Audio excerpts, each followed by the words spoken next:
and welcome back to Father Ted Talks. Today I wanted to talk about one of those kind of like demystifying myths about babies after their baptism and how often we should commune them. So we know that, according to tradition, at least modern Orthodox tradition, when babies get baptized in the church, we often tell the parents they should commune that child 3 times in a row after their baptism.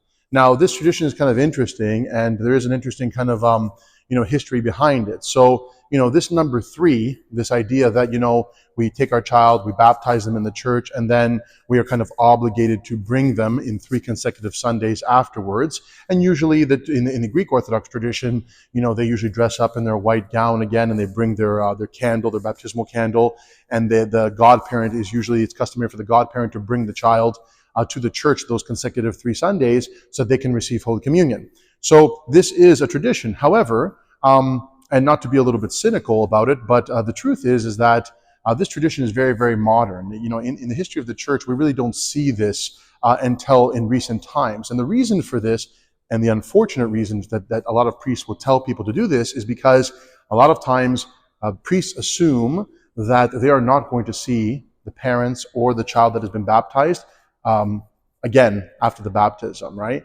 The reality is that a lot of our people, when they baptize their children, they are not avid churchgoers, which of course doesn't really make sense if you're baptizing your child into the faith, because the reason why we baptize our child into the faith is so that they can participate in the sacramental life of the church along with the parents. But a lot of times, many Orthodox Christians who are baptized, they see this as a cultural obligation, not as a spiritual obligation, and they kind of do it because they happen to be Greek or they happen to be Serbian or whatever the culture may be. They just kind of do it as this kind of like cultural obligation without understanding the kind of the deeper meaning of why we baptize. And so a lot of times families, they will come to the church, especially bigger communities, for example, like here at Prophet Elias, and many times the priest doesn't know a lot of who these people are because he hasn't really seen them before.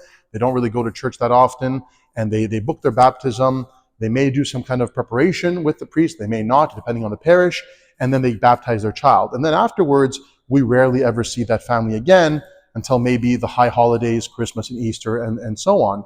And so a lot of times the priest is trying his best to kind of educate the parents, and he is telling them, bring the child to commune, at least 3 times in a row so that the child receives their spiritual nourishment immediately after they are reborn into the faith. But this number 3 is kind of like something very modern, and really the answer is not to bring our child 3 times after baptism and then we've kind of fulfilled our obligation and we can just kind of just come to church on big feast days after that. Rather, what I like to tell people when they're getting ready to baptize their child in at least in my parish is that they ask me, Father, what is the bare minimum that I need to do with my child? Like what is the bare minimum of communions that I have to bring my child to post baptism? And my answer is always forever. The point of baptizing your child is so that your child can commune forever. And not only your child, but you as parents as well, and the godparents. The point is that the parents should be living Orthodox Christians, the godparents should be active living Orthodox Christians, and they should be preparing themselves, fasting, confessing, and modeling that behavior for the children. And so really this idea of the 3 is not a very good one, because it kind of teaches our people, or it implies to our people, that once we do those 3 communions, that's the end of our obligation, and then we can kind of take time off from the church until the next big feast day. This is not what we should be doing. What good is it to baptize our child if we are going to only give them spiritual food, Holy Communion, 3 times in a row, and then we're going to spiritually starve them for another 6, 7, 8 months until the next big feast day? This doesn't make any sense. And of course, this is one of the main problems we see within the Orthodox Church today. So if you're a young family and young parents and you've just kind of you've given birth to a child and you're getting ready to baptize, know that you need to do your research and realize, why are we baptizing our children? It is to become part of the living body of Christ.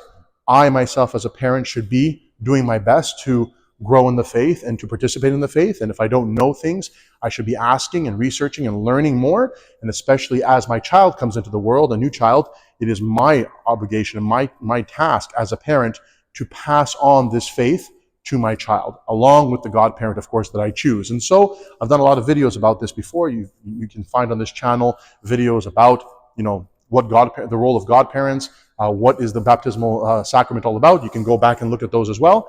But this is kind of more just to remind you that it is not just to baptize my child and commune them 3 times and then I fulfilled my obligation. No, I baptize my child so that my child can always participate in the faith, constantly, with me and with the godparents, me modeling the behavior for my children. So it's not 3, it is forever. We should be communing our child every Sunday, perpetually, for the rest of our lives.